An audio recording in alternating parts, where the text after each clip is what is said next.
What's up, guys? Flippin' Steve. Day 3 of Atlanta. Day 2 of the show. Day 3 of the trip. Losing track. Really quickly, last night's trade night for me was a bit of a dud. I hobbled around a little bit. Couldn't find anything I was looking for. The best part and the best takeaway about it was being able to talk to some people out there who enjoy the content. That was awesome, being able to have conversations. Shout out to On the Campus Cards. Got to talk to him. Check him out on Instagram. Got a shop in South Carolina. And he's in our live stream chats and things, and sometimes you just can't put a face to a name because people have avatars, so it's great to see you guys out at the shows and actually be able to interact in person.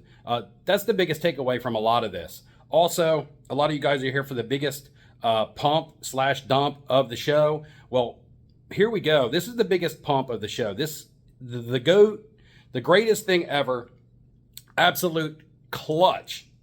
Here it is. The pump, baby. Feel the pump. The pump of Das Boot. Here we go, and we're ready to walk. Any of you guys who got clickbaited by this title because you were looking for some drama for your channel, shame on you. You're not going to get it here. However, you will get the truth here. I will give you guys updates on what's actually going on inside the show, not just the sugar-coated bits and pieces that people like to give. I will talk about the pricing, good, bad, fair, not fair. I'll talk about the feels. I'll talk about whether stuff is selling or not. A lot of people like to portray that things are selling when they're actually not. The hobby's alive and cards aren't moving, but if they are selling, I'll show you that as well. So again, stay tuned for some content if you're interested in what's going to happen here on what's supposed to be the biggest day of Atlanta Culture Collision, which is Saturday. Also a trade night tonight at Cards HQ. A lot of people have already seen a sneak peek inside of there. There's multiple videos out from people who were able to attend on Thursday, and then tonight is a trade night open to the public. It'll probably be a mass cluster of mess just because the size of the place and the amount of people that are probably going to try to squeeze in there, parking, logistics, getting to and from. So, that trade night will probably ensue directly after the show, which means people are just going to mass exodus the show to Cards HQ, and it'll probably be a rat race to see who can get there first. Again, I'm not even hell-bent on going, but it would be cool to see all the cards and stuff set up in those showcases that I showed the other day that were empty. So hang tight if that's something that you're interested in. And we're going to go on down to the show. I'm getting there slowly but surely. Everybody else is already in there. I'm hobbling behind with Das Boot. And hopefully I make some sales like I did yesterday, but I already can't complain about my personal experience from a seller standpoint because I've done very well. I am a little let down by the cards that I'm looking to buy for myself and the lack thereof. Not being able to find them. So maybe I'm just going to have to ask. That stuff might not be out. Or maybe people were holding back till Saturday. That's kind of like what I heard from some dealers. Were just saying that they were holding back till Saturday because when they set up a lot on Friday, it's other vendors and such who come around and want to buy from them, and they always want, big price cuts. So they were holding out a lot of their better inventory for the actual people who were coming to the show to buy for themselves. So that does make sense if that's true. However, I can't verify whether that's true or not. But it does sound like a good assumption, and we'll see what happens today. Do not comment below what you think that lamp looks like. Weird. I kid you not. There's like 5 elevators in the hotel, all within the corridor. Every time I push the button to use one of the elevators, it's always the furthest elevator away. That's the one that opens for me to get into. And I got to almost like hobble, hop, crawl, scream to get there before the door closes on me. Yeah, it's just kind of like the karma of having the bad foot, I guess. However, the escalator is on today, so that's great. I don't have to go up those stairs every time I take a step because my left foot is a little bit raised from this boot. My right butt cheek really starts to hurt. So my right foot, right leg is doing most of the work. By the end of this trip, I'm going to have bun of steel. Not buns of steel, but bun of steel. But hey, you'll take what you can get. I guess I'll just take all my photos from one good side. Also like to mess with people and tell them that my boot has 4 settings. It has slow, it has fast, it has strut, and it has moonwalk. Watch my feet. The show opens at 10. It's about 10 minutes from now. I'm not even in there or set up yet. And there's a line going all the way down to the entrance. So I didn't see a line here yesterday, even though I was in a lot earlier. But it's looking like already a crowd ready to get into this show. Back at the booth chilling. Dustin's over here wheeling and dealing. Got a lot of cards out. Ham's over here Walking billboard, right? CGC t-shirt and hat. Sarasota, Florida. And he's not even getting paid to do it, which makes him a cheap hoe, not just a regular I got a hoe. free hat and a free shirt. Free hat, free shirt is what he gets out of it. I mean, it's nice colors. Red and black go together. More than Neo got. Hey, it looks like Tampa Bay Buccaneer colors. It does. I'm back at the table after doing a lap. Saw one card that I actually was interested in buying. However, comps were $700. The guy wanted $1,000 for it. And again, that's where we're just not going to be able to meet any middle ground there on a deal.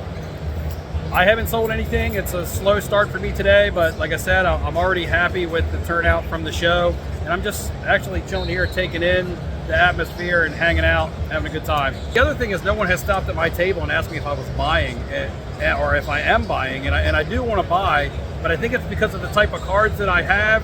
People don't expect me to be buying sports cards. So I think I'm going to have to make a sign and put it out and see how successful that is, just a buying sign, because I would like to get some deals from this side of the table. Last time when I set up as a vendor or as a dealer, I didn't buy anything from across the table then. And I think this is one chance to capitalize on being able to get things at a lower percentage because I am on this side of the table. So I think I'm going to put out a sign and see if I can give this a try. Show is really filling in. It's really packed down these aisles all the way from front to back. And I'm in the back of this show right now where the basketball court is at, where I guess they'll either play some sort of tournament or something. I'm not really interested in that, but pretty good crowd, pretty good turnout. It is Saturday, it's supposed to be the busiest day. I actually had a tough time getting down this aisle to come back here. Lots of people walking through. Did an Instagram deal with my man Jay. Jay was interested in the Walking Dead autos about a month ago when I got him back from SGC. However, I told him that I wanted to put them in my showcase so that people could see some of the pop culture items. I started getting offers on them, so then I reached back out to Jay and said, hey Jay, these are going to sell, but I offered them to you first, and we just pulled a deal on Instagram for the 2 Andrew Lincolns and the Jeffrey Dean Morgan Negan on card out of 99. These are super sweet cards, especially if you're a Walking Dead fan. These are going out to Jay. I'll be shipping these when I get home, sitting here at the show making Instagram deals. It's over for today. Big crowd, less sales, at least for me. However, I did sell 4 cards for a decent amount of money. I walked away at about $1,600 in sales today. So again, that's all I was hoping to make on the entire trip. I did that today and did really good yesterday, so can't complain. Jeff Wilson's trade night is tonight at Cards HQ. I'm not heading straight over there. I'm actually going to go back to the room and relax a little bit before heading over. And if I can't get in because they're at capacity, then oh well, I would just miss it. I'm only going to kind of just go because everybody else is going to hang out, and they're going to get food afterwards. So, that's the highlight. I do want you guys to stick around to the end of this video because I have a question I want to ask you guys. I have a dilemma. There's 2 cards that I want to come away with from this show, and I don't know if I want to necessarily spend on both of them. So I want to get you guys' opinion on which card I should go after. And they're going to be 2 different sports, 2 different eras, 2 different players. And the price points are going to be somewhat similar, not too far off. But I just want to let you guys help me make my decision. Just got off the elevator, had 2 interactions. There was 2 young gentlemen on there, teenagers maybe, I don't know, 14, 15. I said, hey man, what are you guys buying, trading, selling? And he was like, man, I'm all tapped out on my money. I just spent it all. We bought CJ Stroud cards. And I was like, what? CJ Stroud is like at his peak right now. What are you doing buying at the peak? And, they really didn't have an answer for me. I'm just going to guess that that's what they see. So that's what they're doing.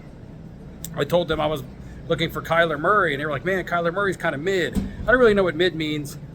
It must mean smart. It must mean smart. But anyway, they got off the elevator. Another young man got on. He saw me in Das Boot, and he was like, hey man, he said something. I didn't understand what he said. And I said, excuse me? And he was like, do you mind if I pray for your leg? And I was like, sure. So he put his hand on my shoulder. He said a little prayer, said, hope my leg gets better. And, whether you believe in that stuff or not, it's not for me to say what anybody should or shouldn't believe in. It was a nice gesture. It was just the gesture that guy, complete stranger, was willing to do that. And, yeah, just pretty cool interaction on the elevator. And if my leg is miraculously healed in the morning, then damn, I'm a believer. I'm gonna go ahead and head down to the trade night because I definitely want to get some food afterwards. I mean, look at me, I'm starving to death, right? and hopefully I can buy some cards. I'm only taking one card with me, so I'm not going to do much trading. I am taking the Larry Bird from the PC. See if I can move it, maybe trade it down, get some stuff that's highly liquid so I can make some more quick sales, get some cash, buy some stuff that I want. That's been the problem though, finding cards that I want at the right price. Maybe I can buy some stuff at the trade night. I bought one card today at the show, and it's an absolute gutter trash quarterback card. I only bought it because it was a really low price, and I wanted to make a low risk gamble. Not even worth showing on the camera, but hopefully I'll come away with some stuff from this trade night that I can show you guys on the camera, and if I do, you'll be the first to see it. Him and I had to pull a quick audible and go get food first because there was a line apparently at Card HQ to get in. They were at capacity, just like I thought would happen. We went to Taco Mac here, got some killer wings. The wings here at Taco Mac. I got the habanero barbecue and the Cajun voodoo something another. Michael Ham got 4 different flavors, but we traded one of his, what did we say that one was? That's the... I don't remember anymore. We don't remember. We traded one of the mystery mixes for one of the barbecue habanero. Barbecue habanero is a little hot. So we could get a little extra, flavor. Now we're headed over to Cards HQ, uphill, of course, because why would it be easy for somebody with a bad foot? I keep milking that, but gonna go on in here. Hopefully it's died down a little bit. I wouldn't mind buying some wax. I think they're full sale on everything in here now. And maybe breaking a box of wax. I won't do that on camera and bore you guys to death, but that's kind of what I'm interested in doing. Hopefully I will find some singles also. Inside the Cards HQ trade night, I'm not going to shoot a lot in here because it's loud, as you can see, and very crowded. And I also did a video of this like 2 days ago, so go check that out. But some of the showcases are now filled. These glass tables here that I thought were just tables are actually all filled with wax, all the way back.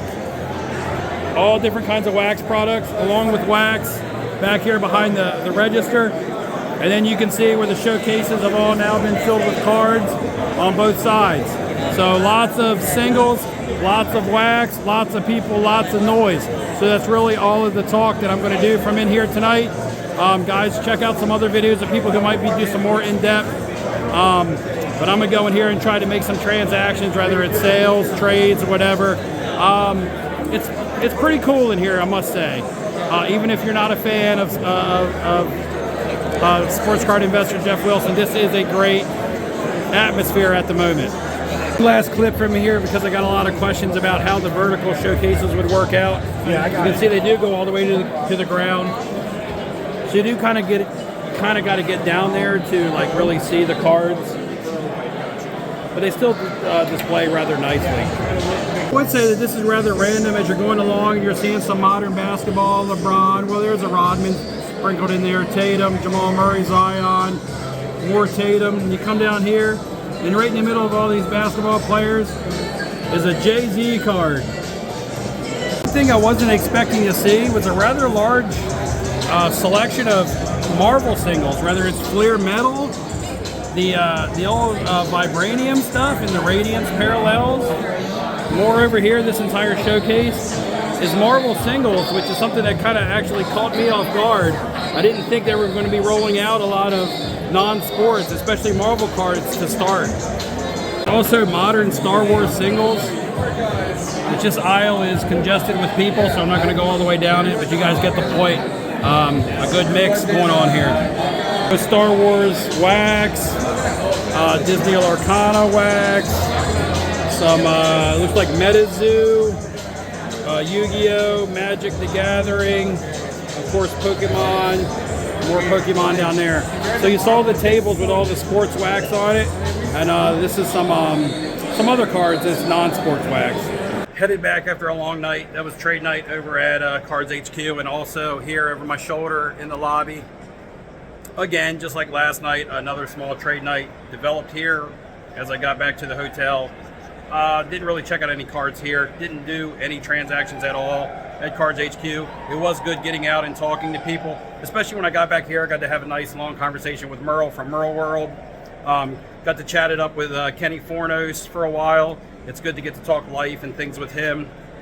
You know, things, distraction from the sports cards. A lot of times you talk about sports cards being a distraction from life, but sometimes it's also good to touch base and talk real life with some of your friends in the community, and let the cards be. That way you can be more personable and things like that. It's not always business. I'm going to head back to the room, finalize this video, wrap it up. I need you guys to stay tuned because I need you to help me make a decision on which card I should try to come home with from the show tomorrow. It will be my biggest pickup of this show if I do land either or one of these two cards. Video is running long, so let's just wrap this up real quick. Two cards I want to come away with, one of the two, and I need you guys to help me pick. 1981 Topps, Joe Montana rookie card in a PSA 9, priced at sticker $1,600. These go for $1,800 all day long on eBay, even more sometimes. This one is stickered at $1,600, which means I may be able to offer $14 or $15 and get it even a little less. This is a card that's been on my list, or on my want list, but it's not a card that I was really targeting for this show. The only reason I'm really contemplating buying it is because of the price. I've never seen one at this price, and no, there is nothing wrong with it. So again, I'm seeing the price on that. I'm thinking it might be my only opportunity to get one at what seems like a nice little discount. The second card is the main one that I've been targeting. Now, I talked about wanting a 1948 Leaf Jackie Robinson. I just don't think that's going to be obtainable for me. I am looking at a 1949 Bowman in a PSA 1. Which I want a low grade. I can't afford a high grade, but I would rather have a 1 over an authentic. So I'd like to have a numerical grade on it. It does look very nice. It is centered pretty well. I don't know how the color normally pops on these, but nothing really looks bad on the card, being that it is graded a 1. No visible creases or anything on the front, nothing on his face. So again, it is graded a 1, which means there's multiple defects on the card somewhere, but the eye appeal on the card is very solid for it. That card is stickered at around $2,600. I want to be closer to $2,100, $2,200. So again, if I can get, and this is hypothetically speaking, if I could get closer to that $2,200 mark for a 1949 Bowman Jackie Robinson, or if I could get to like that $1,500 mark for a PSA 9 1981 Joe Montana, which card should I choose? Which card would you choose? And I know it's going to be different because some of you like football, some of you like baseball, some of you like old vintage, some of you like 80s, So again, it's probably going to be very diverse, but I'm just curious to know your opinion. Ultimately, I'm going to go with what my gut tells me in the end and the deal that I think is the best, but I am curious to know what you guys think. I'm going to wrap the video. It's already running too long, so like and subscribe on your way out, and check out tomorrow's video that will be finalizing Atlanta Culture Collision.